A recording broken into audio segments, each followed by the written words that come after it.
Hey, it's Brett. This is Brett and some books, and we are starting chapter 15 for real this time.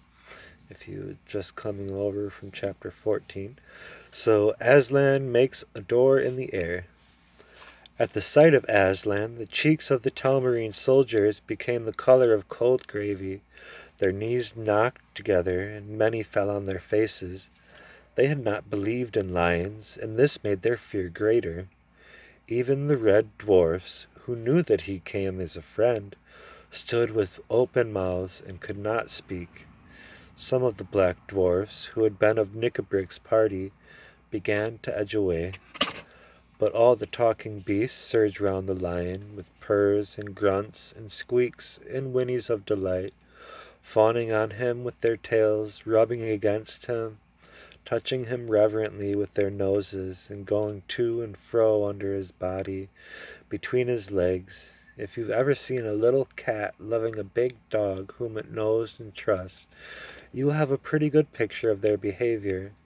Then Peter, leading Caspian, forced his way through the crowd of animals. "This is Caspian, sir," he said, and Caspian knelt and kissed the lion's paw. "Welcome, Prince," said Aslan. "Do you feel yourself sufficient to take up the kingship of Narnia?" I I don't think I do, sir," said Caspian. "I'm only a kid." "Good," said Aslan. "If you had felt yourself sufficient, it would have been a proof that you were not.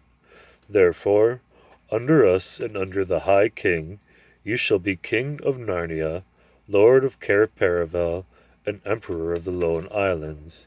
You and your heirs while your race lasts, and your coronation.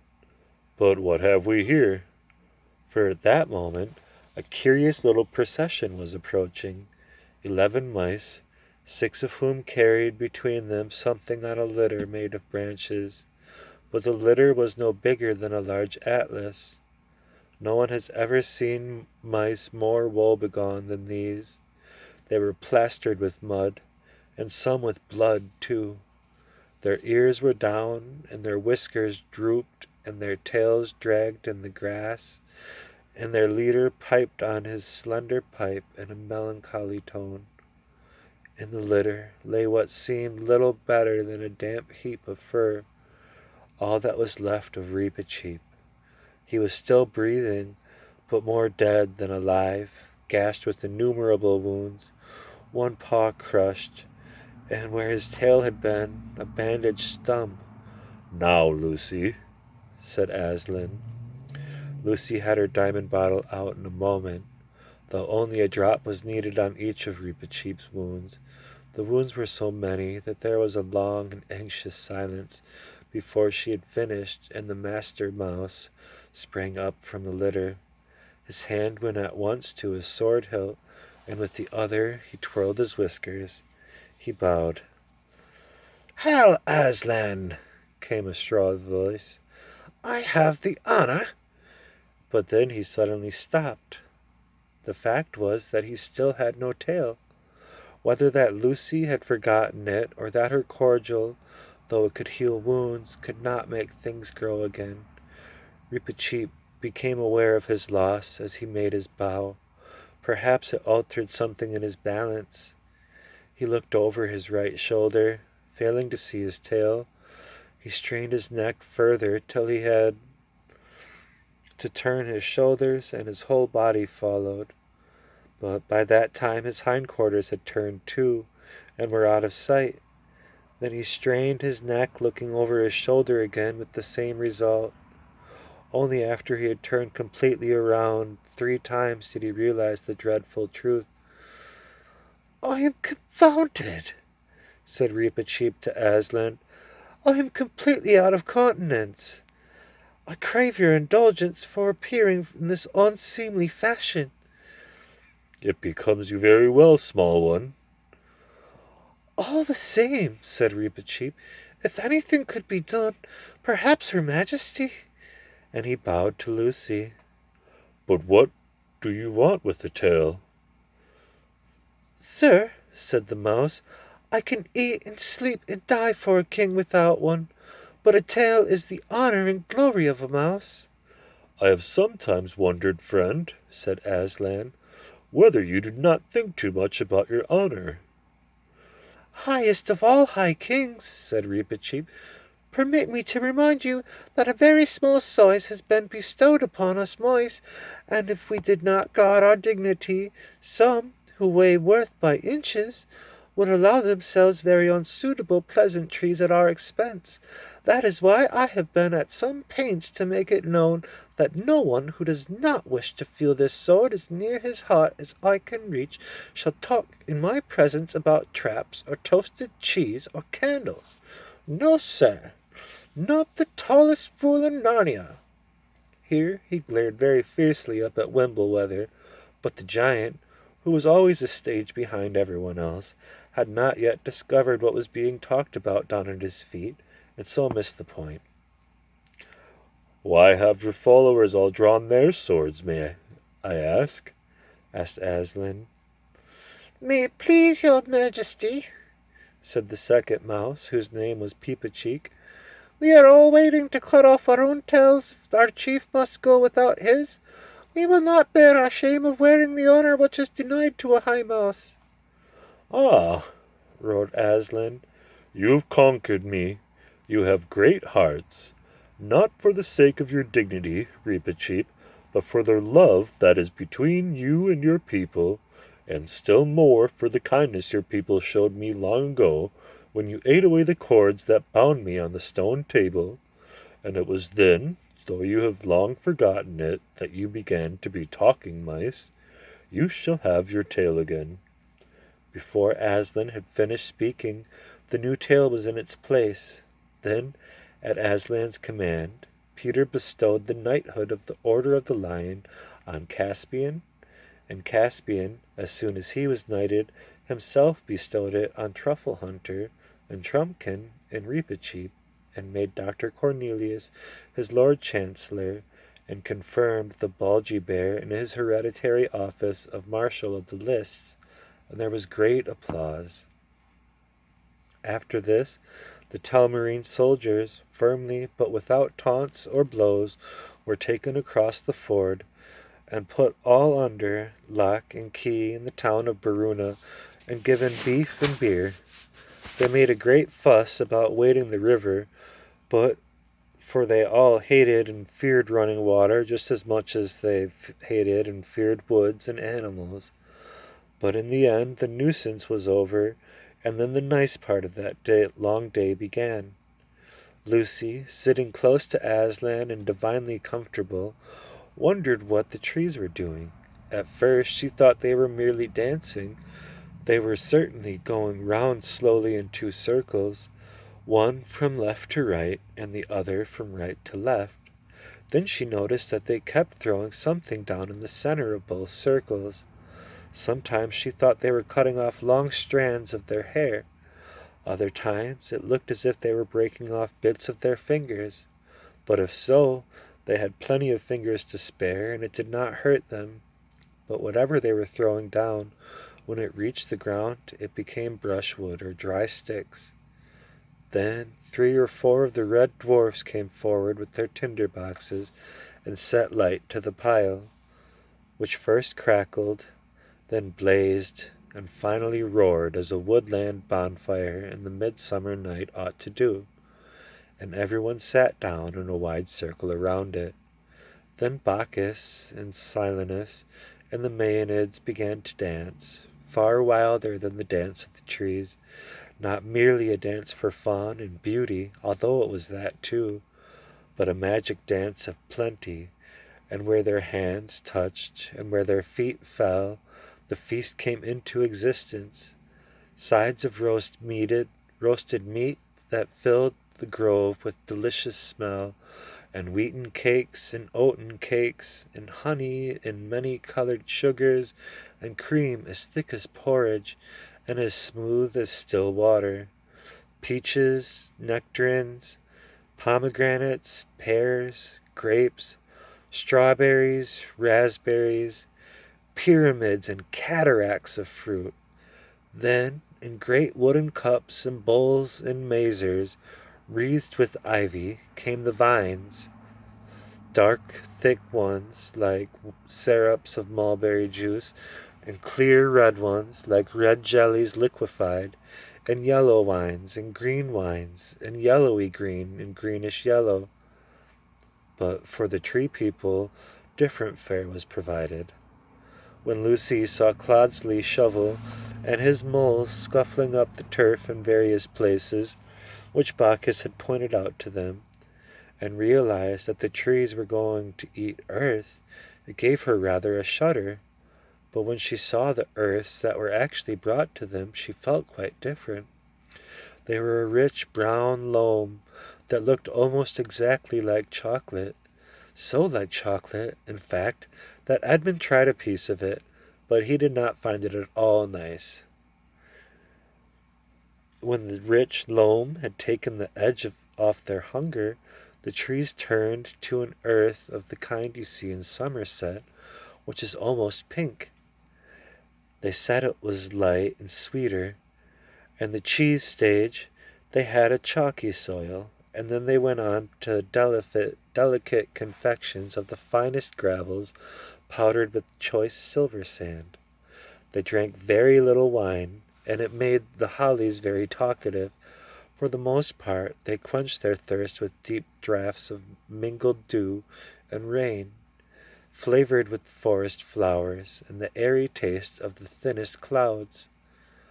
Thus Aslan feasted the Narnians till long after the sunset had died away, and the stars had come out, and the great fire, now hotter but less noisy, shone like a beacon in the dark woods, and the frightened Telmarines saw it from far away and wondered what it might mean. The best of all about this feast was that there was no breaking up or going away, but as the talk grew quieter and quieter, one after another would begin to nod and finally drop off to sleep, with feet towards the fire and good friends on either side, till at last there was silence all round the circle, and the chattering of water over stone at the fords of Baruna could be heard once more. But all night Aslan and the moon gazed upon each other with joyful and unblinking eyes. Next day, messengers, who were chiefly squirrels and birds, were sent all over the country with a proclamation to scattered Telmarines, including, of course, the prisoners in Baruna. They were told that Caspian was now king, and that Narnia would henceforth belong to the talking beasts, and the dwarfs, and the dryads, and the fauns, and other creatures, quite as much as to the men. Any who chose to stay under the new conditions might do so, but for those who did not like the idea, Aslan would provide another home. Anyone who wished to go there must come to Aslan and the kings at the fords of Baruna by noon on the 5th day. You may imagine that this caused plenty of head-scratching among the Telmarines. Some of them, chiefly the young ones, had, like Caspian, heard stories of the old days and were delighted that they had come back. They were already making friends with the creatures. These all decided to stay in Narnia, but most of the older men, especially those who had been important under Miraz, were sulky and had no wish to live in a country where they could not rule the roost. Long live here with a lot of blooming performing animals, no fear, they said. And ghosts too, some added with a shudder.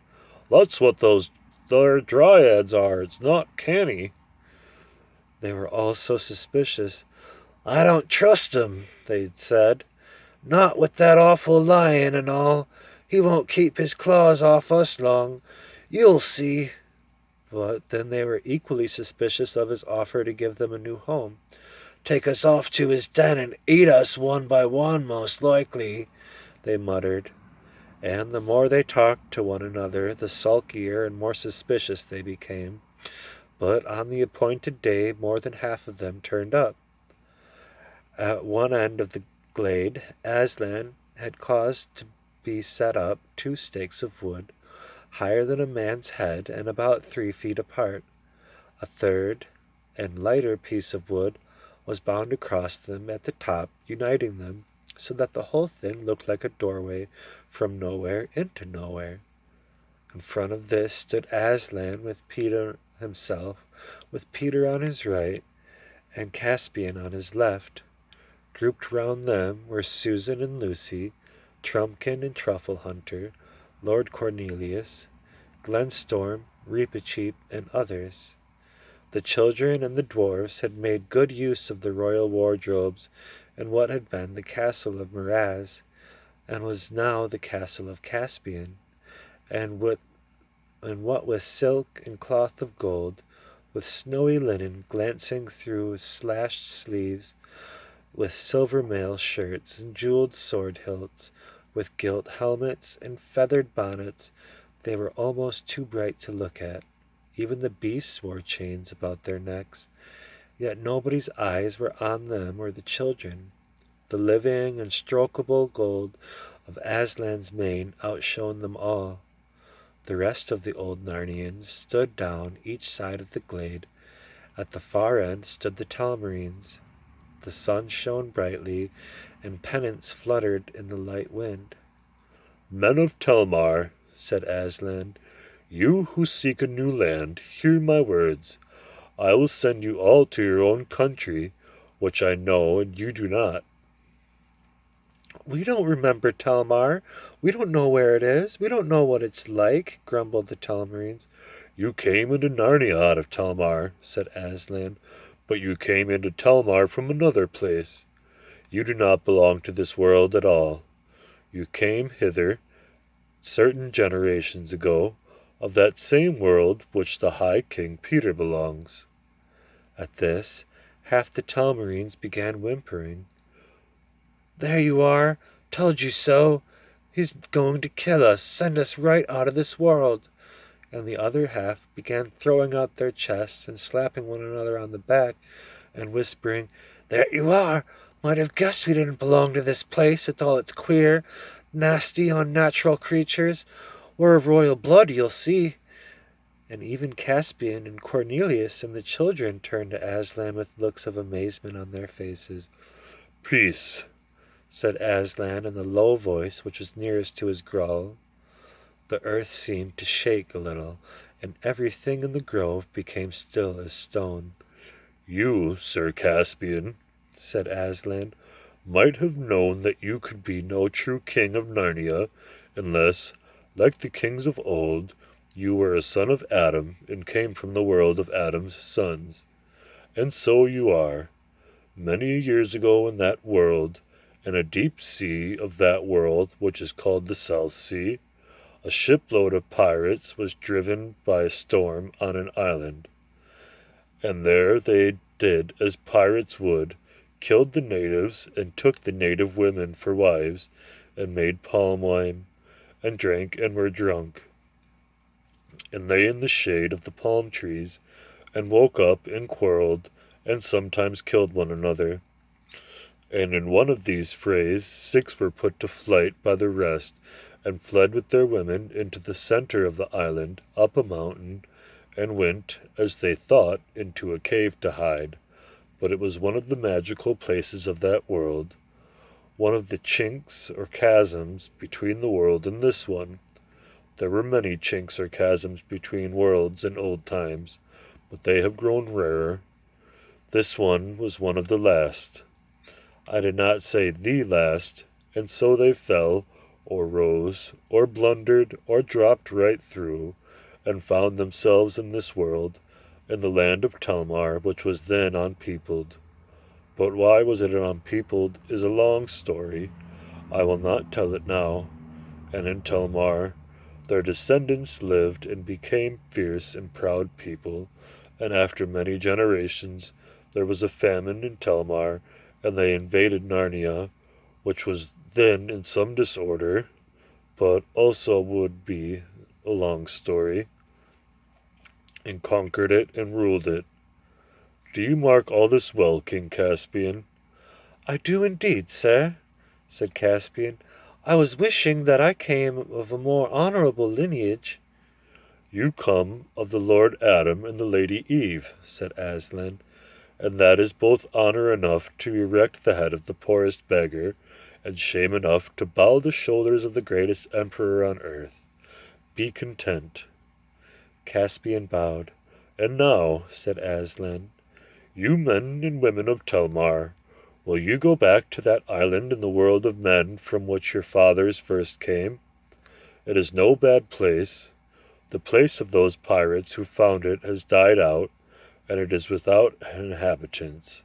There are good wells of fresh water and fruitful soil, and timber for building, and fish in the lagoons, and the other men of that world have not yet discovered it.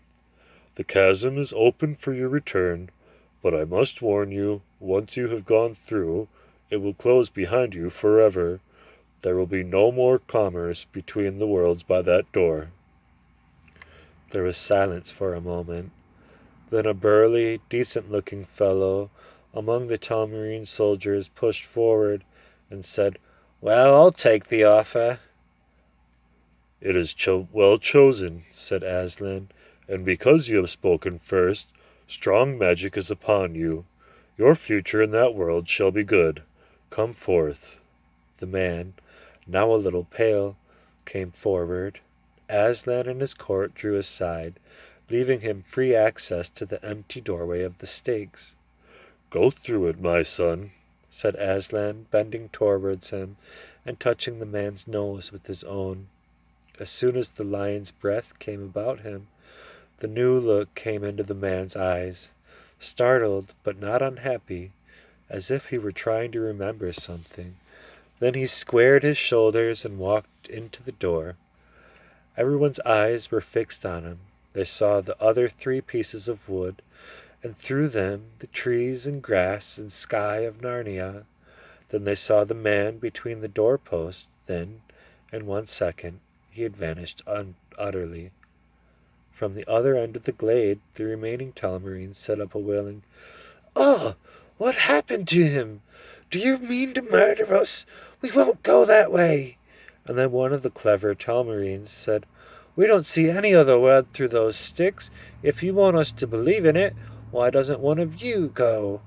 All of your old friends are keeping well away from the sticks." Instantly, Reepicheep stood forward and bowed. "If my example can be of any service, Aslan," he said, "I will take 11 mice through that arch at your bidding without a moment's delay." Nay, little one, said Aslan, laying his velvety paw ever so slightly on Reepicheep's head. That would do dreadful things to you in that world. They would show you at fairs. It is others who must lead. "Come on," said Peter suddenly to Edmund and Lucy. "Our time's up." "What do you mean?" said Edmund. "This way," said Susan, who seemed to know all about it. "Back into the trees. We've got to change." "Change what?" asked Lucy. "Our clothes, of course. Nice fools we'd look on the platform of an English station in these." "But our other clothes are at Caspian's castle," said Edmund. "No, they're not," said Peter, leading the way into the thickest wood. "They're all here. They were brought down in bundles this morning. It's all arranged." "Was that what Aslan was talking to you and Susan about this morning?" "Yes, that and other things," said Peter, his face very solemn. "I can't tell it to you all. There were things he wanted to say to Sue and me, because we're not coming back to Narnia." "Never?" said Edmund and Lucy in dismay. "Oh, you two are," said Peter. "At least from what he said, I'm pretty sure he means you get to go back some day, but not Sue and me. He says we're getting too old."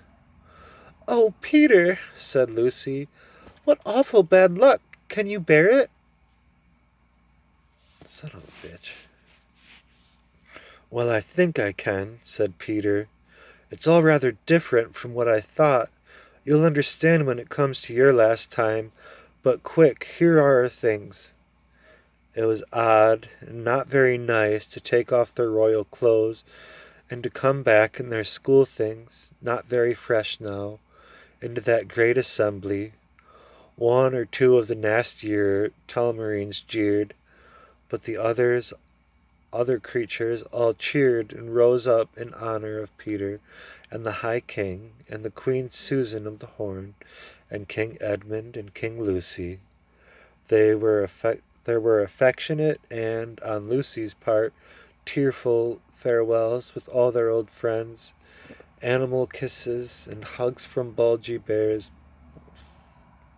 and hands wrung by Trumpkin, and a last tickly, whiskerish embrace with Truffle Hunter. And of course, Caspian offered the horn back to Susan, and of course, Susan told him to keep it. And then, wonderfully and terribly, it was farewell to Aslan himself, and Peter took his place with Susan's hand on his shoulders, and Edmund's on hers, and Lucy's on his, and the first of the Telmarines on Lucy's. So in a long line they moved forward toward the door. After that came a moment which is hard to describe, for the children seemed to be seeing three things at once. One was the mouth of a cave opening into the glaring green and blue of an island in the Pacific, where all the Telmarines would find themselves the moment they were through the door. The second was a glade in Narnia, the faces of dwarfs and beasts, the deep eyes of Aslan, and the white patches on the badger's cheeks. But the third, which rapidly swallowed up the other two, was the gray, gravelly surface of a platform in a country station, and a seat with luggage round it, where they were all sitting as if they had never moved from it, a little flat and dreary for a moment after they had all been through, but also unexpectedly nice in its own way, what with the familiar railway smell and the English sky and the summer term before them. "Well," said Peter, "we have had a time." "Bother," said Edmund, "I've left my new torch in Narnia." And that is the end of Prince Caspian by C.S. Lewis. And thank you very much for joining me. It means a lot to share this with people. And have a good night.